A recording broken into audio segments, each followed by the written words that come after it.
Hi, so we're going to discuss the renal clearance of three important substances: inulin, glucose, and para-aminopieric acid, or PAH. So I want to direct your attention to this schematic of the nephron and the blood supply, and notice that we have three blocks of volume of plasma at 600 mils per minute. That's a normal renal plasma flow.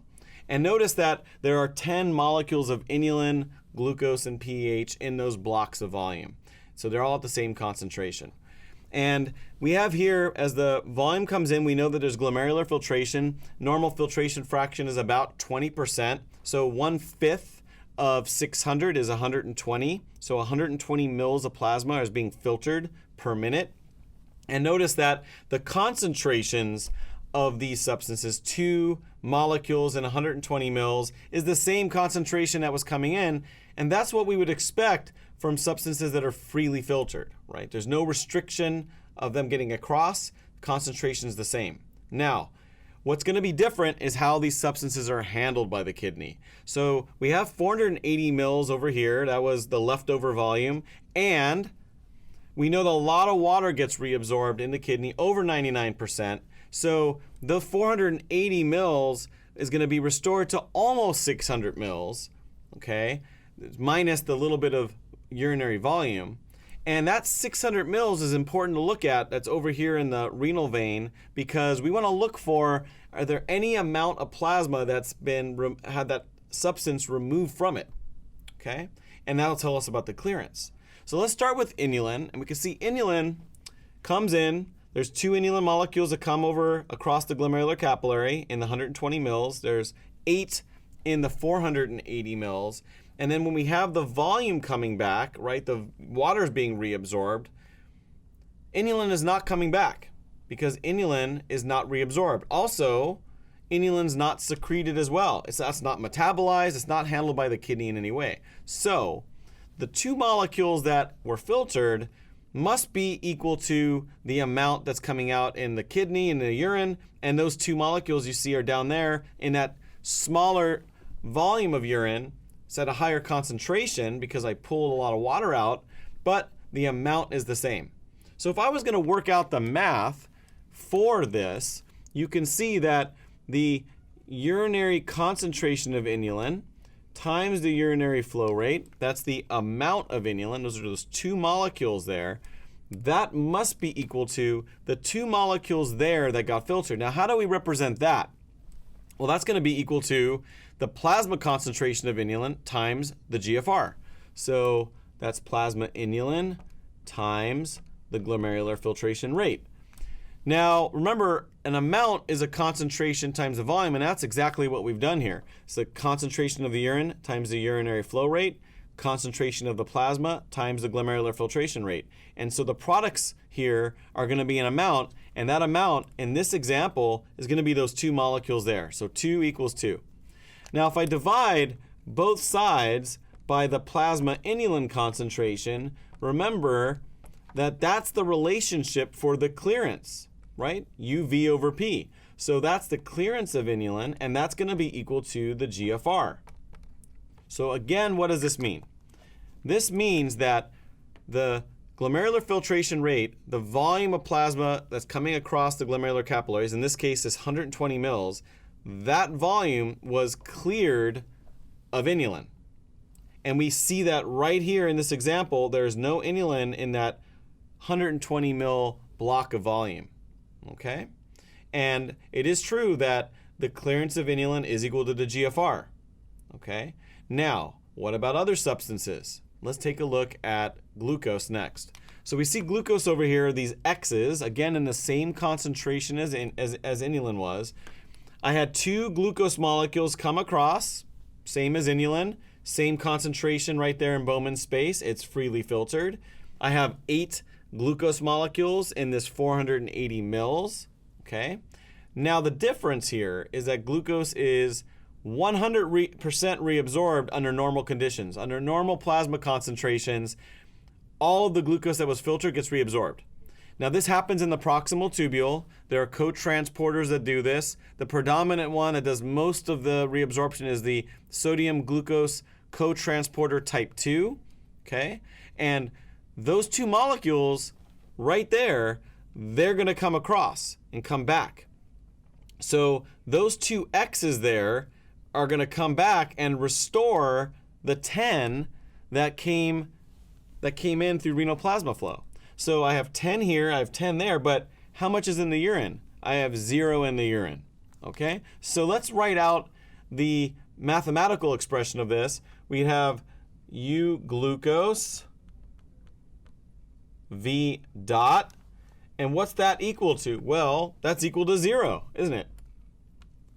Because 100% of the glucose was reabsorbed. Now, if we wanted to divide both sides by plasma glucose, right? So we divide by plasma glucose, all right?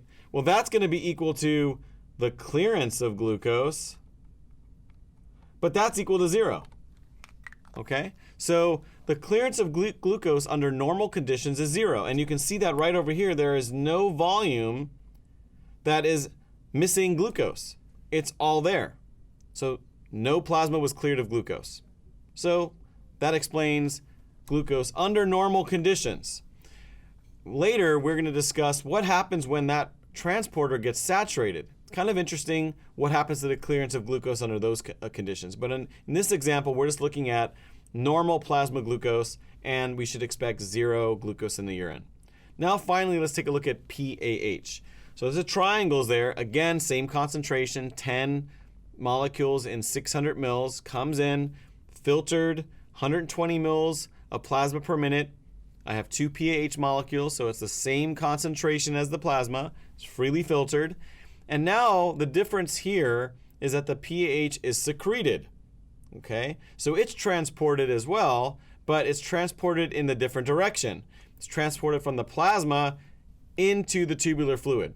Okay, and so what's going to happen here is, in our example, we're going to have 8 of those PAH molecules, 1, 2, 3, 4, 5, 6, 7, 8.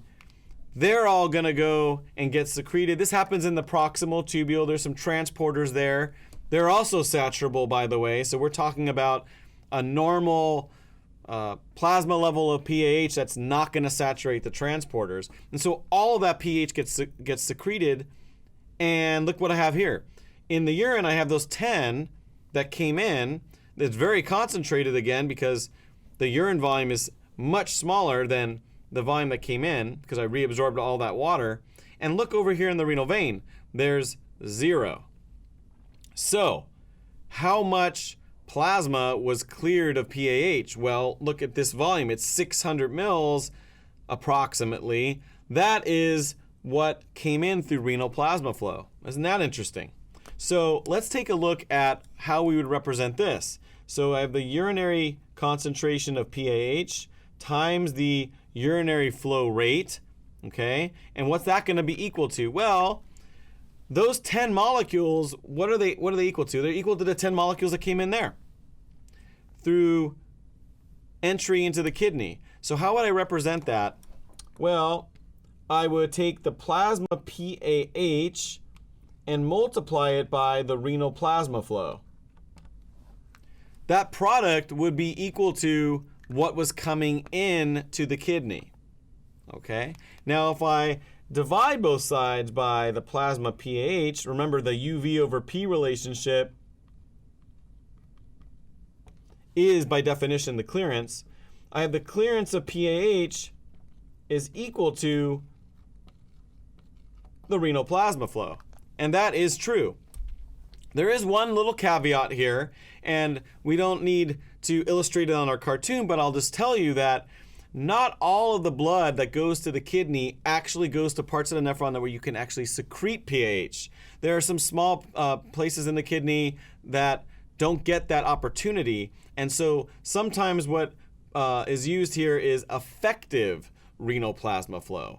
Effective renal plasma flow referring to all the blood that came to the kidney that had the opportunity to be secreted for PAH was secreted. But for our purposes, we can just approximate this and say it's a renal plasma flow for now, just to make this point in this conceptual model. So to summarize, the clearance of inulin is equal to the volume of plasma that was filtered at the glomerulus, the GFR. And you can see that right here. This 120 mils, it's empty. For glucose, since all of it is reabsorbed, I excrete no glucose under normal conditions, and all of this plasma has the glucose in it, so the clearance is 0. And then finally for PAH, the amount of pH coming in is equal to the amount excreted, so you see there's 0 in the renal vein. All of this volume was cleared of PAH, and that is equal to, in this example, the renal plasma flow, more technically, the effective renal plasma flow.